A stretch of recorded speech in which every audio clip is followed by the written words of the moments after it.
चलो ठीक आहे. तगड्या पहा, आपण इलेक्ट्रोलिसिस आणि इलेक्ट्रोलिसिसवरचा फॅराडेचा फर्स्ट लॉ आणि फॅराडेचा सेकंड लॉवरचे प्रॉब्लेम पाहायला घेतले होते आणि ते प्रॉब्लेम तुम्हाला समजले नसतील मला पक्का माहीत आहे. मी परत एकदा तुम्हाला समजावून देतो. त्यातले काही फॉर्म्युलेज जे आहेत मी कितीतरी दालना लिहून दाखवले परत आणि परतही आता एकदा मी इथे लिहून देतो ते फॉर्म्युले. ते फॉर्म्युले तुमच्या लक्षात असल्याशिवाय आपण प्रॉब्लेम सॉल्व करू शकत नाही. ओके, तर फॅराडेचा फर्स्ट लॉचा एक फॉर्म्युला होता W is directly proportional to Q. यालाच आपण काय केलं होतं, डब्ल्यू इज इक्वल्स टू काय केलं होतं, झेड इंटू काय केला होता, क्यू. ओके, मग झेड बरोबर काय घेतलं होतं, तर झेड बरोबर molecular mass upon molecular mass किंवा ॲटॉमिक मास अपॉन काय असतं तुमचा 96500 96500 इंटू काय असतं तुमचा ॲन फॅक्टर. ओके, म्हणजे याच्यामध्येच आपण याला जर पुट केलं तर डब्ल्यू इज इक्वल्स टू काय तर तुमचा W is equals to molecular mass upon 96 okay 96500 into काय असतं तुमचा ॲन फॅक्टर आणि इंटू काय करावं लागेल मला, क्यू करावं लागेल. तर क्यू बरोबर आपल्याला माहिती आहे क्यू बरोबर काय असतं तुमचं, क्यू बरोबर काय असतं तुमचा I into T. Okay, I into T म्हणजे इथेच काय करतो मी आय इंटू काय तुमचा टी. ओके, परत आपण घेतलं होतं का वेट अपॉन मॉलिक्युलर वेट. म्हणजेच काय असतं वेट अपॉन मॉलिक्युलर वेट. हा मॉलिक्युलर वेट मी इकडून घेतला तर वेट अपॉन मॉलिक्युलर वेट म्हणजेच काय असतं तुमचा नंबर ऑफ मोल असतं आणि नंबर ऑफ मोल बरोबर काय असतं I into T upon 96500 into n factor. Okay, into N factor असा तो फॉर्म्युला होईल. नंबर ऑफ मोल आहे ते. हां, स्मॉल एन म्हणजे काय number of mole. And then असं झाल्यानंतर आम्ही म्हटलं होतं की लेका हे सगळं 96500 इतकं काढलं. त्याच्यानंतर आम्हाला हेही माहीत होतं का molecular weight upon molecular weight इथे पण लक्षात घ्या molecular mass upon n factor बरोबर काय असतं तुमचं इक्वॅलंट वेट असतं. ते असे सगळे काही फॉर्म्युलेस होते त्याला आपल्याला यूज करायचं आहे आणि त्याच्यावरचे बेस प्रॉब्लेम सॉल्व्ह करायचे आहेत. ओके, आणखी एक प्रॉब्लेम जो एक फॉर्म्युला आपण वारंवार वापरणार आहे तो असा आहे number of mole at anode upon number of mole at cathode is equals to n factor at cathode upon n factor at anode. असा एक फॉर्म्युला आपण वापरणार आहे इथे. ओके, बस एवढे फॉर्म्युलेज आहेत आणि याच्यावरचे प्रॉब्लेम पाहायचे आहेत. तर त्यापैकी हे सगळं समजावून घेण्यासाठी एक प्रॉब्लेम मी परत बोर्डवर लिहून ठेवलेला आहे तो आपल्याला सॉल्व्ह करायचा आहे. प्रॉब्लेम असा आहे की मी वाचून दाखवतो तुम्हाला. प्रॉब्लेम असा आहे 1 ampere current is pass through the electrolytic cell in which molten NaCl is electrolyte if time जो आहे तो दिलेला आहे 965 सेकंड इतका. Okay, then find the mass of substance at cathode. Mass of substance deposited असं पाहिजे होतं ते. Mass of substance deposited at cathode and volume of gas liberated at cathode volume of gas liberated at anode at standard temperature आणि pressure STPला असा विचारला गेलेला आहे. ओके, तर या प्रॉब्लेमला बोर्ड पॉईंट ऑफ व्ह्यूनी आणि कॉम्पिटेटिव्ह पॉईंट ऑफ व्ह्यूनी कसं सॉल्व्ह करायचं हे मी तुम्हाला आता समजावून देतो. बिलकुल टेन्शन घ्यायचं काम नाही. तर बोर्डमध्ये जर हा प्रॉब्लेम आपल्याला आला तर आपण पहिल्यांदा असं लिहू की बघ गिवन काय काय आपल्याला आहे बोर्डसाठी. हां, बोर्डसाठी आपल्याला गिवन असं आहे काय करंट इन ॲम्पियर दिलेलं आहे आपल्याला. करंट इन ॲम्पियर दिलेला आहे. करंट इन ॲम्पियर किती आहे तर 1 ampere करंट इथे आहे. 1 ampere करंट आहे. ओके, बरोबर आहे. देन टाईम पण आपल्याला सांगितलेला आहे. टाईम किती आहे तर 965 सेकंड इतका आहे. ओके, सेकंड इतका आहे म्हणजे काही प्रॉब्लेम नाही. जर सेकंडमध्ये नसतात तर आपल्याला हवर्समध्ये असतात, मिनिट्समध्ये असतात तर आपल्याला त्याला सेकंडमध्ये कन्वर्ट करायचं असतं. पण आता काही गरज नाही ते. आणि आपल्याला विचारलं काय आहे तर आपल्याला विचारलं गेलेलं आहे वेट विचारला गेलेला आहे म्हणजे डब्ल्यू इथे विचारला गेलेला आहे आणि व्हॉल्यूम विचारला गेलेला आहे ॲनोड आणि कॅथोडला. तर हा सगळा गिवन डाटा आहे. ओके, वेट ॲट म्हणजे कॅथोडला आणि ॲनोडला काय वेट आणि व्हॉल्यूम जे काही जमा होत असेल निघून जात असेल ते विचारलं आहे. ओके, आता हे सगळं पाहण्याच्यासाठी मी पहिल्यांदा ॲनोडला काय होतं ओके आणि कॅथोडला काय होतं म्हणजे काय प्रोडक्ट भेटतं ॲनोडला आणि काय प्रोडक्ट भेटतं कॅथोडला ते आपण पाहून घेऊ. तर ॲनोडला आमचं ऑक्सिडेशन होत असतं, कॅथोडला आपल्या रिडक्शन होत असतं आणि इथे प्रॉब्लेममध्ये मोल्टन NaCl घेतलेला आहे. काय घेतलेला आहे molten NaCl. Okay, molten NaCl घेतला आहे. तर मोल्टन NaCl घेतला म्हणजे ॲक्वियस NaCl नाही आहे. मोल्टन NaCl आहे फक्त म्हणजे NaClच आहे फक्त. तर मोल्टन NaCl जर असेल तर ॲनोडला ऑक्सिडेशन व्हायला पाहिजे क्लोरीनचं. ओके, क्लोरीनचं. ओके, क्लोरीन निगेटिव्ह असतील. हा जो NaCl आहे ना, हा काय असला पाहिजे, Na पॉझिटिव्ह असेल तुमचा आयनिक फॉर्ममध्ये, आणि नंतर काय असेल तुमचा Cl निगेटिव्ह असेल. तर हा Cl निगेटिव्ह कन्वर्ट होईल, रिड्यूस होईल. ओके, 2 इलेक्ट्रॉन लॉस करल आणि कन्वर्ट होईल तो क्लोरीन गॅसमध्ये. ओके, म्हणजे ॲनोडला तुम्हाला क्लोरीन गॅस भेटणार आहे. तेच तर विचारलं आहे त्याने की ॲनोडला व्हॉल्यूम ऑफ गॅस किती आहे. ओके, म्हणजे क्लोरीन गॅस किती लिबरेट होतं ते विचारलं आहे. आणि कॅथोडला काय भेटतं आपल्याला, तर कॅथोडला हा Na पॉझिटिव्ह 2 पॉझिटिव्ह घेतो, 2 इलेक्ट्रॉन घेतोय आणि हा सोडियममध्ये कन्वर्ट होईल, असं होणार आहे. म्हणजे कॅथोडला काय भेटणार आहे तुम्हाला, सोडियम भेटणार आहे.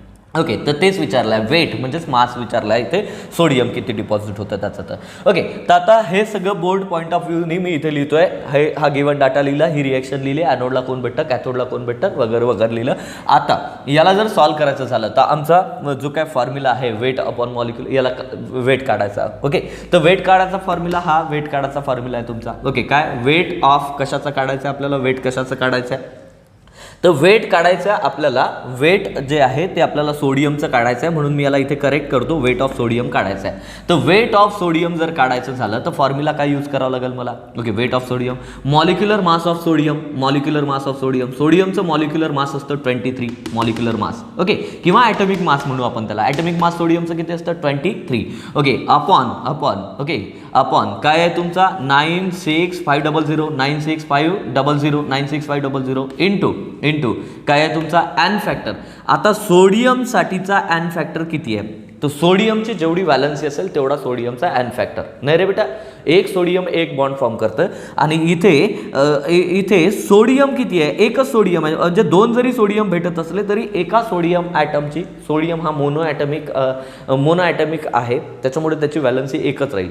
क्लोरीनची वाटल्यास इथे एक क्लोरीन एक बॉन्ड फॉर्म करते, Cl2 साठी एन फॅक्टर 2 राहील. ओके, पण सोडियमसाठी एन फॅक्टर एकच आहे.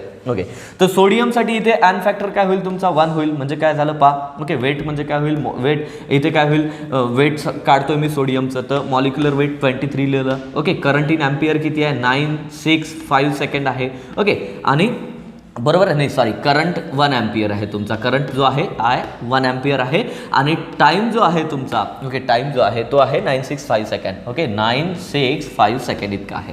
ओके, आता याला जर तुम्ही सॉल्व कराल, ओके, तर पहा कसं होईल. एन फॅक्टर हा सपोज हा काय होईल तुमचा, याने याला जर आपण सपोज हे केलं, सॉल्व केलं, तर हा 0.0. ओके, तुम्ही सॉल्व करून पहा, 0.23 ग्राम. ओके, 0.23 ग्राम एवढा सोडियम जो आहे तो डिपॉझिट झालेला भेटेल तुम्हाला. ओके, 0.23 ग्राम इतका सोडियम जो आहे, याला सॉल्व केलं तर सरळ ना पहा ना, याला सॉल्व केलं तर हे काय होतं. ओके, ठीक आहे, तर 0.23 ग्राम इतका सोडियम जो आहे तो डिपॉझिट होईल तुमच्या कॅथोडला. ओके, कॅथोडला डिपॉझिट झाला, हे तर बोर्ड पॉईंट ऑफ व्ह्यूने. ओके, आणि बोर्डमध्ये जेव्हाही विचारलं जात असतं, ओके, तर त्यामध्ये मोस्ट ऑफ द टाइम एक तर काय विचारतात, मास ऑफ सबस्टन्स डिपॉझिटेड विचारतात किंवा व्हॉल्यूम ऑफ सबस्टन्स लिबरेटेड, 2 पैकी एक विचारतात. दोन्ही काही विचारलं जात नाही शक्यतो. आपण तर दोन्ही सॉल्व करून घेऊ की कशा प्रकारे होईल ते. तर असं झालं बोर्डसाठी. आता कॉम्पिटिटिव्हसाठी कसं सॉल्व करायचं. ओके, तर कॉम्पिटिटिव्हसाठी असं सॉल्व करायचं, आपण स्टेप 1 याच्यातली लक्षात घेऊ की मी इथे फर्स्ट स्टेप आपण अशी घेऊ याच्यातली. मी फॉर्म्युला वापरतो तुमचा नंबर, हा फॉर्म्युला मी इथे वापरतोय आता. ओके, पहा किती सोपं आहे, एका झटक्यात सगळे उत्तर आपल्याला येऊन जातात. ओके, आपला हा फॉर्म्युला मी वापरतोय कुठला, number of mole at anode.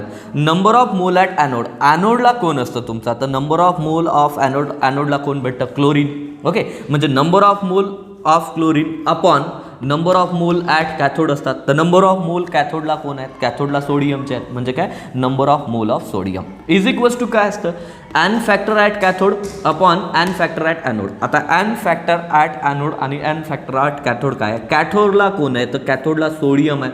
सोडियमचा N factor किती असते, 1 असतं, कारण सोडियमची व्हॅलन्सी 1 असते ना, म्हणून एन फॅक्टर ॲट कॅथोड, कॅथोडला सोडियम आहे, सोडियमचा एन फॅक्टर 1 आहे, 1 by N factor at anode, ॲनोडला क्लोरीन आहे, क्लोरीनसाठीचा एका क्लोरीन Cl2 गॅससाठी एन फॅक्टर 2, तर इथे झाला 2. ओके, तर आता हे असं इक्वेशन आलं आहे, तर मला number of mole of chlorine is equals to काय होईल, number of mole of sodium upon 2. Okay, म्हणजे जर मी number of mole of chlorine मला माहीत असले तर number of mole of sodium मला ऑटोमॅटिकली माहीत होऊन जातील, फक्त त्याला डिवायडेड बाय 2 करावं लागेल. ओके, बरोबर आहे. आणि जर number of mole of sodium मला माहीत असतील, तर number of mole of sodium जर मला माहीत असतील तर मला सिंपल काय करावं लागेल, या सोडियमला म्हणजे याच्या दुप्पट, म्हणजे क्लोरीनच्या याच्या दुप्पट ते असतील, म्हणजे number of mole of sodium जेवढा असेल, ओके, त्याचा हाफ हा असणार आहे आणि हा याचा डबल असणार आहे. सॉरी, ओके, सांगताना थोडीशी गडबड झाली. ओके, या दोघांपैकी कोणाची नंबर ऑफ मोल मला जर माहीत असले तर दुसऱ्याचे मी काढू शकतो. ठीक आहे, तर ही झाली तुमची एक स्टेप. आता मी सुरुवातीला number of mole of sodium calculate करतो. काय कॅल्क्युलेट करतो? Number of mole of sodium. Wait नंतर कॅल्क्युलेट करू, number of mole of sodium calculate करून पाहू आपण. ओके, तर number of mole of sodium जर मला कॅल्क्युलेट करायचे झाले तर नंबर ऑफ मोलसाठीचा number of mole of sodium calculate करायचे झाले तर नंबर ऑफ मोल ऑफ सोडियमसाठीचा फॉर्म्युला काय आहे? नंबर ऑफ मोल कॅल्क्युलेट करण्याचा फॉर्म्युला काय आहे? हा फॉर्म्युला आहे तुमचा number of mole of calculate करण्याचा. ओके, काय असतं नंबर ऑफ मोल बरोबर काय असतं? ओके, लक्षात घ्या. एन म्हणजेच काय? Number of mole W by weight upon molecular weight असतं. वेट अपॉन मॉलिक्युलर वेट म्हणजेच हा असं मी डायरेक्ट लिहिलं, म्हणजे हे इथे लिहिलं तरी चालते. लक्षात घ्या, हा फॉर्म्युला मी थोडासा ओके लक्षात घ्या. नंबर ऑफ मोल म्हणजेच काय असतं? Weight upon molecular weight. आणि नंबर ऑफ मोल म्हणजेच असतं I × T upon 96500 × n factor, असं ते असतं. ओके, तर number of mole of sodium calculate करतोय. ओके, थोडीशी मदत करा, काय होईल सांगा मला. ओके, काय होईल? करंट इन एम्पियर, करंट किती आहे? 1 एम्पियर आहे. इनटू ओके टाइम किती आहे तुमचा? 965 आहे. ओके, अपॉन 96500 96 ओके सॉरी 96 नंतर काय होईल तुमचा 500. ओके, इनटू काय आहे तुमचा एन फॅक्टर, इनटू तुमचा N factor. Okay, N factor सोडियमसाठीचा किती असते? एन फॅक्टर सोडियमसाठी झाला तुमचा 1. ओके, एन फॅक्टर सोडियमसाठीचा 1 झाला. ओके, आता याला जर तुम्ही सॉल्व करा, पटकन सॉल्व करून पहा किती व्हॅल्यू येतं. तेवढं होईल number of mole of sodium. तर हे यायला पाहिजे तुमचं 10⁻². ओके, 10⁻². पहा ना कसं, हा 1 ओके ठीक आहे, 10⁻² येईल. आता 10⁻² मोल्स ऑफ काय आहेत तुमचे? 10⁻² मोल्स ऑफ तुमचे सोडियम आहे. सोडियमचे नंबर ऑफ मोल किती आहे? 10⁻². ओके, आता 10⁻² मोल्स ऑफ सोडियम जर आहे, ओके, तर तुमचा क्लोरीनचे नंबर ऑफ मोल किती असले पाहिजेत? ओके, क्लोरीनचे नंबर ऑफ मोल किती असले पाहिजेत? तर क्लोरीनचे नंबर ऑफ मोल जर मला काढायचे झाले तर किती होतील? Number of mole of chlorine बरोबर किती राहील तुमचा? Number of mole of chlorine बरोबर काय राहील? 1/2 ओके 1/2 इनटू काय राहील तुमचा? इनटू काय राहील तुमचा? 10⁻². ओके, इतके नंबर ऑफ मोल कोण राहतील तुमचे? क्लोरीनचे राहतील. ओके, आता क्लोरीनचे नंबर ऑफ मोल जर इतके असतील तुमच्या, ठीक आहे, आपण पहिल्यांदा वेट ऑफ सोडियम काढून घेऊ, मग number of mole of chlorine आम्हाला हे इतके भेटलेले आहेत आणि मग आम्ही व्हॉल्यूम ऑफ क्लोरीन गॅस जो आहे तो कॅल्क्युलेट करून घेऊ. पहिल्यांदा वेट तर कॅल्क्युलेट करून घ्या. आता परत मी इथे number of mole of sodium आम्हाला आले 10⁻² मोल्स इतके आलेले आहेत. ओके, आता नंबर ऑफ मोल तुम्हाला माहीत असेल तर वेट तुम्ही त्याच्यावरून काढू शकता, कारण इथे फॉर्म्युला मी काय लिहिलेला आहे? नंबर ऑफ मोल बरोबर काय असते? W/m म्हणजे weight upon molecular weight. Okay, weight upon molecular weight. तर यालाच आपण जर समजा आपल्याला नंबर ऑफ मोल दिलेले असले, समजा नंबर ऑफ मोल आपल्याला माहीत असतील, तर आपल्याला वेट जर कॅल्क्युलेट करायचं झालं तर फॉर्म्युला काय होईल आपला? वेट जर कॅल्क्युलेट करायचं झालं तर number of mole into molecular mass. Number of mole into molecular mass. तर मला सांगा, हे नंबर ऑफ मोल आपल्याला माहित आहेत किती आहेत? नंबर ऑफ मोल 10⁻12. तर वेट किती होईल सांगा? वेट ऑफ सोडियम किती व्हायला पाहिजे? वेट ऑफ सोडियम किती होईल? 10⁻². हे नंबर ऑफ मोल आहेत into molecular weight. Molecular weight किती आहे तुमचं? 23. ओके, याने जर तुम्ही याला मल्टिप्लाय करा याला जर सॉल्व कराल तर किती येतं तुमचं? 0.23 ग्राम, जे की आपलं आधी पण आलं होतं. ओके, तर हे आलं वेट ऑफ सोडियम. ओके, आता आपल्याला पाहायचं आहे व्हॉल्यूम ऑफ क्लोरीन. आपल्याला पाहायचं आहे की किती क्लोरीन व्हॉल्यूम ऑफ क्लोरीन जो आहे तो इथून निघून गेला ॲनोडला आणि कॅथोडला. ओके, ठीक आहे, तर मी इथं पुसतोय थोडंसं. ओके, आता व्हॉल्यूम ऑफ क्लोरीन जर पाहायचं झालं तर असं असतं, हे जे काय number of mole of chlorine आहेत तुमचे, number of mole of chlorine आहेत, ओके Cl2 आहेत. किती आहेत तुमचे? तर ते आहेत 1/2 इंटू 10⁻². याला फक्त सिंपली तुम्हाला मल्टिप्लाय करायचं आहे 4 म्हणजे सॉरी 22.4 लिटरनी त्याला मल्टिप्लाय करायचं आहे. आणि ते आन्सर जे आहे याला जर तुम्ही सॉल्व कराल तर ते येईल तुमचं 0. काहीतरी किती, हां जेवढं येईल समजा तुमचं, तर ते काय असणार आहे? Volume of chlorine gas liberated at anode, असं ते असणार आहे. तसं सिम्पलचं एक प्रॉब्लेम जे आहे ते फॅराडेच्या फर्स्ट इलेक्ट्रोलिसिसवरचं आहे, ते फॅराडेच्या लॉच्या संदर्भातलं आहे. ओके, तर सिम्पलचं कॅल्क्युलेशन्स असे आहेत. फॉर्म्युले जर माहीत असले, एन फॅक्टर जर आपल्याला माहीत असलं तर आपण सॉल्व्ह करू शकतो. याचा एकदा स्क्रीनशॉट व्यवस्थित काढून घ्या. ओके, मला बाजूला होऊ द्या. याचा स्क्रीनशॉट एकदा व्यवस्थित काढून घ्या. सगळ्या स्टेप व्यवस्थित लक्षात घ्या. मी परत असे प्रॉब्लेम जे आहेत ते घेतोय, काही टेन्शन घेण्याची गरज नाही. ओके, हे पुसतो मी. आता हे पुढचा एक प्रॉब्लेम पाहू आपण. काय परत एक क्वेश्चन आहे तुमचा MTG मधला घेतोय मी, तुम्ही पाहून घ्याल. 128 नंबरवर आहे, मी काही लिहित नाही बोर्डवर सगळा. ओके, 128 नंबरवरचा एक प्रॉब्लेम आहे तुमच्या MTGच्या चॅम्पियनमधला. कॉम्पिटेटिव्हमध्ये विचारला गेलेला आहे. एक मी सॉल्व्ह करून देतो, बाकी तुम्ही सॉल्व्ह करता. आता आणखी 2-3 घेऊ वाटलं तर, पण एक तुम्हाला सांगतो मी. दिलेली आहे क्वांटिटी ऑफ इलेक्ट्रिसिटी जी आहे ती दिलेली आहे, सांगितलेली आहे किती, तर ती आहे 9.65 इतका क्यू दिलेला आहे. आणि आपल्याला विचारलं गेलेलं आहे का number of mole of me इथे लिहितो, नंबर ऑफ मोल्स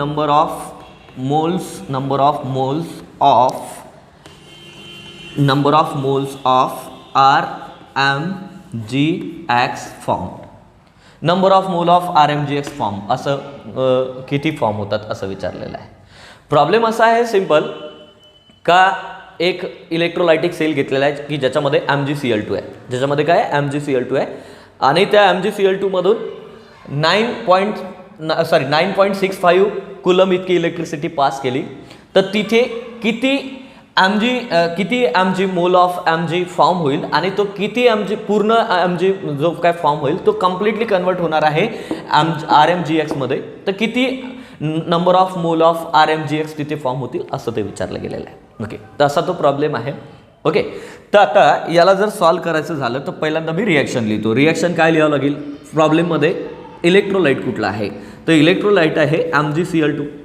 आता या MgCl2चा जर ॲनोडला आणि कॅथोडला काय काय होतं ते पाहिलं, ॲनोडला आणि कॅथोडला जर काय काय होतं ते पाहिलं, तर असं होईल का कॅथोडला 2 क्लोरीन निगेटिव्ह रिड्यूस होतील, काय होतील, ऑक्सिडाईज होतील आणि 2 इलेक्ट्रॉन देतील आपल्याला. ओके, आणि कॅथोडला काय होईल, तर कॅथोडला Mg डाय पॉझिटिव्ह 2 इलेक्ट्रॉन घेईल आणि कन्वर्ट होईल कशामध्ये, तुमच्या Mg मध्ये. ओके, चलो ठीक आहे, हे तर रिॲक्शन आहे. पण आता मला किती number of mole of Mg तिथे डिपॉझिट होणार आहे आणि त्याचं कन्वर्शन कम्प्लिटली कन्वर्ट होणार आहे तो गिग्नार्ड रिएजंटमध्ये, तर किती RMGX तिथे फॉर्म होणार आहे हे असं विचारलं गेलेलं आहे. तर सिम्पल याच्यातलाच कुठलाही फॉर्म्युला वापरून आपण ती करू शकतो. तर मी हा फॉर्म्युला इथे वापरतो. W इज काय असतं, Z/Q. आणि आता आपल्या याचं वेट जर काढायचं झालं तर मी याच फॉर्म्युलाला असं लिहू शकतो, Z बरोबर काय असतं, तर Z बरोबर आपण घेतलं होतं काय असतं, molecular mass. Okay, molecular mass किंवा atomic mass upon 96500 into N factor. Okay, into काय असतं तुमचं एन फॅक्टर, बरोबर आहे. आता इंटू काय करावं लागेल मला, क्यू इंटू काय करावं लागेल, क्यू करावं लागेल. सॉरी, लक्षात घ्या, W ची व्हॅल्यू मी W असतं, झेडची व्हॅल्यू मी इथं पुट केली आहे फक्त, इंटू क्यू केला आहे. ओके, तर वेट ऑफ मॅग्नेशियम मला काढायचं आहे, तर असं पण याला लिहून घेतो. आता याला सॉल्व्ह करा, पहा वेट किती राहील याचं. ओके, वेट ऑफ मॅग्नेशियम किती राहील. ओके, नाही विचारलं आपल्याला प्रॉब्लेममध्ये, पण आपण काढतोय वेट कसं कॅल्क्युलेट करायचं. तर ओके, मॉलिक्युलर वेट मॅग्नेशियमचं किती राहील, 24. Okay, upon 96500 into N factor मॅग्नेशियमसाठीचं किती राहील, 2. मॅग्नेशियमची व्हॅलन्सी किती आहे, 2 ना, तर म्हणून मॅग्नेशियमचा एन फॅक्टर किती राहील, 2 राहील. इंटू कुलममध्ये इलेक्ट्रिसिटी दिलेली आहे, किती पास केली आहे, तर ती केली आहे तुमची 9.65 इतकी इलेक्ट्रिसिटी त्याच्यातून पास केली आहे. ओके, आता याला जर तुम्ही सॉल्व्ह कराल तर सिम्पलचं कॅल्क्युलेशन आहे, पटकन सॉल्व्ह करा. किती कसं होईल, हा जर दिला तर इथे 10,000च्या जवळपास येईल नाही का. आणि हा 1 आणि हा याला जर 12चा दिला तर सपोज हे 12 होतील नाही का, 1 12 आणि याला 0.0012. ओके, तर असं आपलं ॲन्सर आलं आहे. किती आलं ॲन्सर एकदा पाहून घ्या, मला पाहू द्या, तुम्हाला खाली लिहितोय मी, दिसतंय का. तर ॲन्सर आलं आहे आपलं 0.0012 ग्राम. ओके, इतका ग्राम ऑफ mg जो आहे तो तिथे फॉर्म होणार आहे. आता वेट आपल्याला भेटलं, मॉलिक्युलर वेट, वेट आपल्याला माहीत आहे, मॉलिक्युलर वेटही आपल्याला माहीत आहे. Weight upon molecular weight, weight upon molecular weight of mg, okay, weight of mg upon काय करावं लागेल तुमचं molecular mass of mg is equals to काय होईल त्याचं number of mole of mg होणार आहे. ओके, हा formula weight upon molecular weight बरोबर काय असतं नंबर ऑफ मोल. तर वेट किती आलं तुमचं 0.0, हे इथे काढलं आपण 0.012 अपॉन मॉलिक्युलर वेट किती आहे सोडियमचं 24. ओके, तर इज इक्वल्स टू हे काय झालं number of mole of sodium येतील तुमचे. तर number of mole of sodium किती येतील, sorry number of mole of magnesium येतील. याला जर सॉल्व कराल तर ते येईल तुमचं 5 × 10⁻⁻5 इतका number of mole of mg जो आहे तो तिथे फॉर्म होणार आहे. सॉल्व करा जरासं एफर्ट घ्या. ओके, आता एवढा number of mole of mg इथे फॉर्म होणार आहे आणि हा जेवढाही number of mole of mg इथे फॉर्म होईल तो कम्प्लिटली कन्वर्ट होणार आहे तुमच्या RmgX मध्ये. ओके, म्हणजे जेवढा mg फॉर्म होईल तेवढा कन्वर्ट होतं याच्यामध्ये. म्हणजे किती मोल ऑफ RmgX फॉर्म होतील, जेवढे याचे फॉर्म झाले तेवढेच याचे फॉर्म होतील. म्हणजेच आन्सर काय असणार आहे 10⁻⁻5. तर अशा प्रकारे आपण याला काय केलं सॉल्व केलं. परत एकदा याला पहा, स्क्रीनशॉट काढा, काही तुम्हाला डाऊट्स असेल याच्या संदर्भात तो विचारा. आपण पुढचा प्रॉब्लेम जो आहे तो कंटिन्यू करू. आणखी परत एक प्रॉब्लेम घेऊ आपण याच्या संदर्भातला. असाच एक याच्याच इलेक्ट्रोलिसिसवरचाच एक प्रॉब्लेम आपण पुढचा घेऊ. गिवन डाटा एक प्रॉब्लेम जर तुम्ही लिहून घेसाल तर मग जरासं सोपं जाते. तसं समजावून द्यायला जरासं मला भारी जाते. मी तुम्हाला त्याचं जे काय आहे प्रॉब्लेम जो आहे तो सांगतोय, लिहून घ्या माझ्यासोबत. वही पेन घ्या तुमच्या जवळचा पटकन. हां, चला लिहा. During the electrolysis of molten CaCl2, during the electrolysis of molten CaCl2, 8 ampere current is passed through the electrolytic cell for 1 hour. 8 ampere current is passed through, sorry 0.8 ampere current is passed through a cell for 1 hour. Calculate the mass of product formed at cathode. Calculate the mass of product formed at cathode. ठीक आहे. Given काय आहे या प्रॉब्लेमसाठी, given काय आहे, okay, given data काय आहे. तर गिवन आपल्याला दिलेला आहे करंट किती पास केला ते आय किती दिलेला आहे 0.8 अँपियर, 0.8 अँपियर करंट दिलेला आहे. टाईम किती आहे तर टाईम आहे 1 हॉवर. Okay, 1 hover. पण 1 हॉवर म्हणून चालणार नाही, आपल्याला सेकंडमध्ये कन्वर्ट करायचं झालं तर आपल्याला त्याला असं कन्वर्ट करतो मी कसं 1 हॉवरमध्ये 60 मिनिट, 60 मिनिटमध्ये 60 सेकंड, म्हणजे आपल्याला जवळपास 3600 सेकंड. ओके, असं भेटले पाहिजे. आणखी काय विचारलेलं आहे आपल्याला विचारलं गेलेलं आहे तिथे की वेट ऑफ सबस्टन्स. ओके, क्वेश्चनमध्ये विचारलं गेलेलं आहे आपल्याला वेट ऑफ कॅल्शियम जो की डिपॉझिट होणार आहे तुमचा कॅथोडला, त्याचं वेट W विचारलं आहे आपल्याला. चलो ठीक आहे, आपल्याला वेट विचारलेलं आहे पण आपण प्रॉब्लेम हा याचं वेटही कॅल्क्युलेट करू. ओके, जे तुम्हाला करायचं आहे जर ओके वेटही कॅल्क्युलेट करू, व्हॉल्यूमही कॅल्क्युलेट करू, क्लोरीन गॅसचा निघून जाणाऱ्या नंबर ऑफ मोलही कॅल्क्युलेट करू, सगळंच कॅल्क्युलेट करू. पाहू जमतं का आपल्याला. ठीक आहे, तर आपल्याला इथे आता पहिल्यांदा सुरुवातीला मी याच्यासाठीची रिॲक्शन लिहितो की झालं काय असेल. तर होता तुमचा CaCl2. ओके, CaCl2 होता म्हणजे काय झालं असेल ॲनोडला काय झालं असेल बघा बरं, ॲनोडला काय झालं असेल आणि कॅथोडला काय झालं असेल. ॲनोड आणि कॅथोडला काय झालं असलं पाहिजे. ओके, ॲनोडला तुमचं ऑक्सिडेशन, कॅथोडला तुमच्या रिडक्शन व्हायला पाहिजे. ओके, तर ॲनोडला Cl2 होता तुमचा, क्लोरीन जो होता, क्लोरीन निगेटिव्ह जो होता तो कन्वर्ट होईल कशामध्ये तुमच्या क्लोरीन गॅसमध्ये 2 इलेक्ट्रॉन देईल. ओके, 2 इलेक्ट्रॉन देईल. ठीक आहे, 2 इलेक्ट्रॉन देईल आणि ॲनोडला काय, कॅथोडला काय होईल तर कॅथोडला कॅल्शियम डायपॉझिटिव्ह 2 इलेक्ट्रॉन जे आहे ते गेन करेल आणि कन्वर्ट होईल कशामध्ये तुमच्या कॅल्शियममध्ये. बरोबर आहे. आता इथपर्यंत गोष्ट झाली आहे. ॲनोडला आणि कॅथोडला काय भेटतं हे आमच्या लक्षात आलं आहे. आता आपल्याला वेट ऑफ सबस्टन्स कॅल्क्युलेट करायला सांगितलं, हा फॉर्म्युला वापरू आपण. ओके, वेट ऑफ कॅल्शियम वापरायला सांगितलं तर वेट ऑफ कॅल्शियम करायला सांगितलं तर काय होईल. इथे सिम्पलचा फॉर्म्युला आहे मॉलिक्युलर मास, कॅल्शियमचं मॉलिक्युलर मास किती असतं 40. ओके, 40 इंटू काय आहे तुमचा करंट किती दिलेला, किती पास केला म्हणे 0.8. ओके, इंटू किती मिनटासाठी पाठवला म्हणे तर 3600 इतक्या टाईमसाठी पाठवला अपॉन काय करावं लागेल 96500 96500 इंटू एन फॅक्टर कॅल्शियमसाठी किती आहे 2 एन फॅक्टर कॅल्शियमसाठी किती आहे तुमचा 2 ना.